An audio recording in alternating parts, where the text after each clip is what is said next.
না বলছি একটু চাটনি থাকলে দিন না, ফ্রিজে আছে মনে হয়। কালকে আমার জানি তোমাদের না। দিয়েছি। হ্যাঁ হ্যাঁ, আপনি দেন, আমি বের করে নিয়েছি, ফ্রিজে আছে, ও খায়নি কালকে।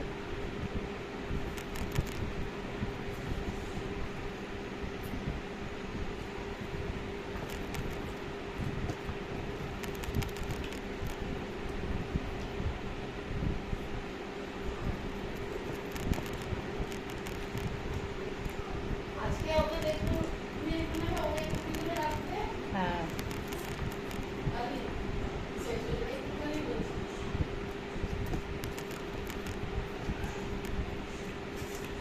তুমি নিয়ে নিও লাস্টে। হুম, হবে। আমি বলছিলাম যে কালকে